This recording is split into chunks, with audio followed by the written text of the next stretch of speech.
ಇನ್ನು ಬಿಜೆಪಿ ಮನೆಯಲ್ಲಿ ಪರಿಸ್ಥಿತಿ ಇದಕ್ಕಿಂತಲೂ ಕೂಡ ಬಹಳ ಮುಂದಕ್ಕೆ ಹೋಗಿದೆ, ಬಹಳ ಭಿನ್ನವಾಗಿದೆ. ಅದರಲ್ಲೂ ಹೈಕಮಾಂಡ್ ನಾಯಕರುಗಳು ಮೊನ್ನೆ ಬಂದು ಸಭೆ ನಡೆಸಿ ಹೋದಂತ ನಂತರದಲ್ಲೂ ಕೂಡ ನಾಯಕರುಗಳ ನಡುವಿನ ಗುದ್ದಾಟ, ಏನು ಮುಸುಕಿನ ಗುದ್ದಾಟ ಅಲ್ಲ, ಬಹಿರಂಗವಾಗಿ ನಡೀತಾ ಇದೆ.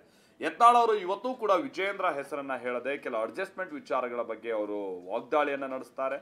ಸಂಜೆ ಒಬ್ರು ಡಿಕೆ ಮನೆಯಲ್ಲಿ ಇರ್ತಾರೆ, ಬೆಳಿಗ್ಗೆ ಸಿಎಂ ಮನೆಯಲ್ಲಿ ಇರ್ತಾರೆ. ಅದಾದ ನಂತರದಲ್ಲಿ ಬಂದು ಭಾರತ್ ಮಾತಾ ಕಿ ಜೈ ಅಂತ ಅಂದ್ರೆ ಹೇಗೆ ಅನ್ನುವಂತ ಪ್ರಶ್ನೆಯನ್ನ ವಿಜಯೇಂದ್ರ ಹೆಸರು ಹೇಳದೆ ಟೀಕೆ ಮಾಡಿದ್ದಾರೆ. ಹಾಗೆ ಇನ್ನೊಂದ್ ಕಡೆ ಶ್ರೀರಾಮುಲು ಹಾಗೆ ರೆಡ್ಡಿ ವಿಚಾರಕ್ಕೆ ಸಂಬಂಧಪಟ್ಟ ಹಾಗೆನೂ ಕೂಡ ಅವರನ್ನ ಒಂದಾಗಿಸಬೇಕು ಅಥವಾ ಇಬ್ಬರ ನಡುವಿನ ಜಗಳವನ್ನ ಒಂದು ಶಮನಕ್ಕೆ ತರುವಂತ ಪ್ರಯತ್ನ ಪಡಬೇಕು ಅನ್ನುವಂತ ನಿಟ್ಟಿನ ಬಿಜೆಪಿ ನಾಯಕರುಗಳ ಪ್ರಯತ್ನ ಮುಂದುವರಿತಾ ಇದೆ.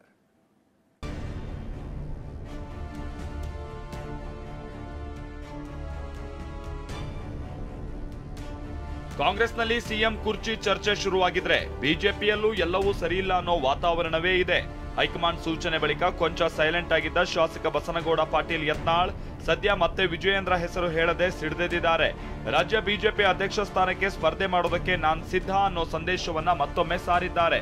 ಕೋರ್ ಕಮಿಟಿಯಲ್ಲಿ ನನ್ನ ಹೆಸರು ಅಂತಿಮ ಆದ್ರೆ ಸ್ಪರ್ಧಿಸ್ತೀನಿ, ಸ್ಪರ್ಧೆ ಖಚಿತ, ಗೆಲುವು ನಿಶ್ಚಿತ, ಠೇವಣಿ ಉಚಿತ ಅಂತ ಡಿಕೆ ಸ್ಟೈಲ್ ನಲ್ಲೇ ಮೆಸೇಜ್ ಕೊಟ್ಟಿದ್ದಾರೆ. ನಾವು ನಿರ್ಣಯ ಮಾಡಿಬಿಟ್ಟು ಸ್ಪರ್ಧೆ ಖಚಿತ, ಸ್ಪರ್ಧೆ ನಿಶ್ಚಿತ, ಠೇವಣಿ ಉಚಿತ. ಅಲ್ಲಿ ನಮ್ದು ಒಂದು ಕೋರ್ ಕಮಿಟಿ ಐತಿ, ಅಲ್ಲಿ ಚರ್ಚೆ ಮಾಡ್ತೀವಿ ಯಾರು ಸೂಕ್ತ ಅಭ್ಯರ್ಥಿಗಳು ಅದನ್ನ ನೋಡಿ ನಮ್ಮ ಕೋರ್ ಕಮಿಟಿ ಯಾರು ನಿರ್ಣಯ ಮಾಡ್ತೈತೆ ಅವ್ರನ್ನ ಅಭ್ಯರ್ಥಿ ಮಾಡ್ತೀವಿ. ಪ್ರಜಾತಂತ್ರ ಬಿಜೆಪಿ ಒಳಗೆ ಐತದ್ದು ತೋರಿಸ್ಕೊಡ್ತೀವಿ. ಯಾಕಂದ್ರೆ ಅವ್ರಿಂದ 600 ML ಇದ್ದಾಗ ನಾವು ನಿಂದ್ರೋರೆ. ಒಂದು ವೇಳೆ ಕೋರ್ ಕಮಿಟಿಯಲ್ಲಿ ಯತ್ನಾಳ್ ಹೆಸರು ಅಂತಿಮವಾದರೆ ಸ್ಪರ್ಧೆ ಖಚಿತ, ಗೆಲುವು ನಿಶ್ಚಿತ. ಇನ್ನು ರಾಜ್ಯ ಬಿಜೆಪಿ ಉಸ್ತುವಾರಿ ಸಭೆಗೆ ಗೈರಾಗಿದ್ದಕ್ಕೆ ಪ್ರತಿಕ್ರಿಯಿಸಿರುವ ಯತ್ನಾಳ್, ಕಾರ್ಯಕರ್ತರು ಹುರುಪು ಆಗುವಂತ ಅಧ್ಯಕ್ಷರು ಬೇಕು. ರಾತ್ರಿ ಡಿಕೆ ಮನೆಯಲ್ಲಿ, ನಸುಕಿನಲ್ಲಿ ಸಿಎಂ ಮನೆಯಲ್ಲಿರ್ತಾರೆ. ಬೆಳಗ್ಗೆ ಬೋಲೋ ಭಾರತ್ ಮಾತಾ ಕಿ ಜೈ ಅಂತ ಅಂದ್ರೆ ಹೇಗೆ ಅಂತ ವಿಜಯೇಂದ್ರ ಹೆಸರು ಹೇಳದೆ ವ್ಯಂಗ್ಯವಾಡಿದ್ದಾರೆ. 600 ಶಾಸಕರವ್ರಿಗೆ ಬೆಂಬಲ ಐತಿ, 1500 MP ಬೆಂಬಲ ಐತಿ, 1000 MLC ಬೆಂಬಲ ಐತಿ, ಇಡೀ ರಾಜ್ಯದ ಕಾರ್ಯಕರ್ತರ ಬೆಂಬಲ ಐತಿ. ಯತ್ನಾಳಿಂದ ಜಾರಕಿಹೊಳಿಯಿಂದ ಯಾವ ಮಗ ಅದಾನ ಅದಕ್ಕೆ ಹೋಗಿಲ್ಲ. ನಿರೀಕ್ಷಿತ ಇಲ್ಲೇ ಇಲ್ರಿ. ನಿರೀಕ್ಷಿತ ಹೆಂಗಿರ್ತೈತಿ, ಕಾರ್ಯಕರ್ತರು ಹುರುಪಾಗಂತ ಅಧ್ಯಕ್ಷ ಆಗ್ಬೇಕು. ರಾತ್ರಿ ಬೆಳತನ DK ಶಿವಕುಮಾರ್ ಮನ್ಯಾಗಿದ್ರಿ ಹೆಂಗೆ ಬಿಜೆಪಿ ಉದ್ದಾರ ಆಗ್ತೈತ್ರಿ. ರಾತ್ರಿ DK ಶಿವಕುಮಾರ್ ಮನ್ಯಾಗ, ಮುಂಜಾನೆ 4ಕ್ಕೆ ಸಿದ್ದರಾಮಯ್ಯ ಮನ್ಯಾಗ, 11ಕ್ಕೆ ಬೋಲೋ ಭಾರತ್ ಮಾತಾ ಕಿ ಜೈ ಅಂತ ನಡೀದಿಲ್ಲ. ಇದು ಯತ್ನಾಳ್ ವಿಜಯೇಂದ್ರ ಜಟಾಪಟಿ ಆದ್ರೆ ಇತ್ತ ಜನಾರ್ದನ್ ರೆಡ್ಡಿ ಶ್ರೀರಾಮುಲು ಜಿದ್ದಾಜಿದ್ದಿನ ಬಗ್ಗೆಯೂ ಚರ್ಚೆ ಮುಂದುವರೆದಿದೆ. ಶ್ರೀರಾಮುಲು ಕಾಂಗ್ರೆಸ್ ಸೇರೋ ಬಗ್ಗೆ ಕಾಂಗ್ರೆಸ್ ನಾಯಕರು ಒಬ್ಬೊಬ್ಬರು ಒಂದೊಂದು ರೀತಿಯಾದಂತ ಹೇಳಿಕೆಯನ್ನ ನೀಡ್ತಿದ್ದಾರೆ. ಜನಾರ್ದನ್ ರೆಡ್ಡಿ ಮತ್ತು ಶ್ರೀರಾಮುಲು ಅವ್ರ ಇಂಟರ್ನಲ್. ನನ್ನ ಅನಿಸಿಕೆ ಶ್ರೀರಾಮುಲು ಬರಂಗ್ ಕಾಣಲ್ಲ. ಈ ಸುಮ್ಗೆ ತೋಸಿಸ್ ಕಾಂಗ್ರೆಸ್ಗೆ ಅಲ್ಲವ್ರು ಬೇಳೆ ಬೆಳೆಸ್ಕೊಳ್ಳೋಕೆ ಬಿಜೆಪಿಯಲ್ಲಿ ಇದು ನಾಟಕ ಅಂತ ನಾನು ಭಾವಿಸ್ತೀನಿ. ಈಗ ನಾವು ಯಾರೂ ಕರೆದಿಲ್ಲ, ನಾವು ಯಾರೂ ಪಕ್ಷ ಕರೆದಿಲ್ಲ. ನಾವು ತೊಗೊಳ್ಬೇಕಾದ್ರೆ ಅವ್ರಿಗೆ ನಮ್ಮ ಹೈಕಮಾಂಡ್ ಒಪ್ಪಿಗೆಯಿಂದ ತೊಗೊಳ್ಬೇಕಾಗ್ತದೆ. ನಮ್ಮ ಪಕ್ಷ ಕಾಂಗ್ರೆಸ್ ಪಕ್ಷ ಹೈಕಮಾಂಡ್ ಪಕ್ಷ. ಲೋಕಲ್ ಲೀಡರ್ಸ್ ಜೊತೆ ಚರ್ಚೆ ಮಾಡಿ ಆಮೇಲೆ ಮುಖ್ಯಮಂತ್ರಿಗಳು ಆಮೇಲೆ ಅಧ್ಯಕ್ಷರು ಅವ್ರು ತೀರ್ಮಾನ ಮಾಡಬೇಕಾಗಿರೋದು. ಸ್ವತಃ DK ಶಿವಕುಮಾರ್ ಅವರು ಹೇಳಿದ್ರಲ್ಲ ಸರ್, ಎಲೆಕ್ಷನ್ಗಿಂತ ಬಿಫೋರ್ ನಾನು ಅವ್ರಿಗೆ ಆಫರ್ ಮುಂಚೆ ನಾನು ಕರೆದಿದ್ದೆ ಅಂತೇಳಿ ಈಗ ಕರೆದಿಲ್ವಲ್ಲ ಅವರು. ಈಗ ಬಂದರೆ ಸೇರಿಸ್ಕೊಳ್ಳೋದು ಬಂದಾಗ ನೋಡೋಣ, ಇನ್ನು ಬಂದಿಲ್ಲ.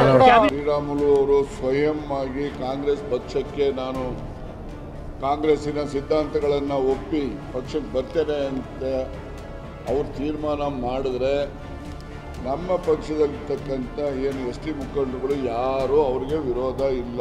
ರಾಮುಲು ಕೂಡ ಒಬ್ಬ ಸಂಭಾವಿತ ರಾಜಕಾರಣಿ ಇದ್ದಾರೆ, ಅವ್ರಿಗೂ ಕೂಡ ಅವ್ರದ್ದೇ ಆದಂಥ ಫಾಲೋಯಿಂಗ್ ಇದೆ. ನಮ್ಮ ರಾಜ್ಯದಲ್ಲಿ ST ಸಮುದಾಯದಲ್ಲಿ ಅವರು ಕೂಡ ಪ್ರಭಾವಿಗಳು. ಅವರು ಬಂದರೆ ಕಾಂಗ್ರೆಸ್ ಪಕ್ಷಕ್ಕೆ ಇನ್ನೂ ಶಕ್ತಿ ಜಾಸ್ತಿ ಆಗ್ತದೆ, ಬರೋದನ್ನು ನಾನು ಸ್ವಾಗತಿಸ್ತೇನೆ. ಇನ್ನು ರಾಮುಲು ತಾಯಿಗೆ ದ್ರೋಹ ಬಗೆಯಲ್ಲ, ಮಾತನಾಡಿ ಮುಕ್ತಾಯ ಮಾಡ್ತಾರೆ ಅಂತ ವಿಪಕ್ಷ ನಾಯಕ R ಅಶೋಕ್ ಹೇಳಿದ್ರೆ ಇಬ್ಬರೂ ಒಂದಾಗಬೇಕು ಅಂತ ಯತ್ನಾಳ್ ಮನವಿ ಮಾಡಿದ್ದಾರೆ. ಶ್ರೀರಾಮುಲು ಸ್ಪಷ್ಟವಾಗಿ ಹೇಳಿದ್ದಾರೆ, ನಾನು ತಾಯಿಗೆ ಯಾವತ್ತೂ ದ್ರೋಹ ಬಗೆಯಲ್ಲ ಅಂತ ಹೇಳಿದ್ದಾರೆ. ರೆಡ್ಡಿ ಅವ್ರಿಗೂ ಮಾತಾಡಿದ್ದೀನಿ, ಇಲ್ಲ ಇದನ್ನು ಇಲ್ಲಿಗೆ ಮುಕ್ತಾಯ, ಅವರು ಮಾತಾಡಿದ್ದು ಕೇಳಿದ್ದೀನಿ ಅಷ್ಟೇ, ಇಲ್ಲಿಗೆ ಮುಕ್ತಾಯ ಮಾಡ್ತೀನಿ ಅಂತ ಹೇಳಿದ್ದಾರೆ. ನನಗನ್ಸ್ತೈತೆ, ನಾನು ನೆನ್ನೆ ಬರೋಕ್ಕೆ ಹೇಳಿದ್ದೆ, ಶ್ರೀರಾಮುಲು ಅವರ ರಿಲೇಷನ್ ಯಾರೋ ತೀರೋಗಿದ್ದಾರೆ, ಅದಕ್ಕೋಸ್ಕರ ಬಂದಿಲ್ಲ. ನನಗನ್ಸ್ತೈತೆ ನಾಳೆ ನಾಡೋದ್ರಲ್ಲಿ ಶ್ರೀರಾಮುಲು ಅವರು ಬೆಂಗಳೂರಿಗೆ ಬರ್ತಾರೆ. ಬೆಂಗಳೂರು ಬಂದ ತಕ್ಷಣ ಅವ್ರ ಜೊತೆ ಕೂತು ಮಾತಾಡಿ ಆರಾಮ್ಸೆ ಇದು ಸೌಹಾರ್ದತವಾಗಿ ಬಗೆಹರಿತದೆ. ಕೈ ಆಡಿಸೋರು ಎಲ್ಲ ಪಾರ್ಟಿಗೆ ಅದಾರ, ಈ ಪಾರ್ಟಿಗೆ ಹೋದಾರ ಆ ಪಾರ್ಟಿಗೆ ಅದಾರ. ಕೈ ಆಡಿಸೋದೇ ದಂಧ ಐತಿ, ಅದಕ್ಕೆ ಏನು ಮಾಡಪ್ಪ. ಸ್ನೇಹಕ್ಕೂ ಹುಳಿ ಹಿಂಡವ್ರು ಇರ್ತಾರೆ. ನಾ ಇಷ್ಟೇ ಹೇಳೋದವ್ರು, ಇಬ್ಬರಿಗೆ ಸಲಹೆನ ಜಗಳ ಆಡಬೇಡ್ರಿ. ನೀವೆಲ್ಲ ಕಷ್ಟದಿಂದ ಬಂದಿರಿ ಇಬ್ಬರು. ನಾನು ಕೇಂದ್ರ ಮಂತ್ರಿ ಇದ್ದಾಗ ಒಂದೇ ಸ್ಕೂಟರ್ ಮ್ಯಾಗ ಅಡ್ಡಾಡ್ತಿದ್ರು. ಜರ್ಮನ್ 2 ಆಗಿದ್ವಲ್ಲ, ಅವು ಹೆಂಗೆ ಕಂಪೌಂಡ್ ಹೊಡೆದು ಒಂದು ಆದವಲ್ಲ, ಹಂಗೆ ನೀವಿಬ್ರು ಕಂಪೌಂಡ್ ಹೊಡೆದು ಒಂದಾಗಿರುತ್ತೆ ಹೇಳ್ತೀನಿ ಅಷ್ಟೇ. ಸದ್ಯ ಬಿಜೆಪಿ ಹೈಕಮಾಂಡ್ಗೆ ಪಕ್ಷದ ಒಳಗಿನ ಆಂತರಿಕ ಕಚ್ಚಾಟವನ್ನ ಕಂಟ್ರೋಲ್ ಮಾಡೋದೇ ದೊಡ್ಡ ತಲೆನೋವಾಗಿ ಹೋಗಿದೆ. Bureau report, TV9.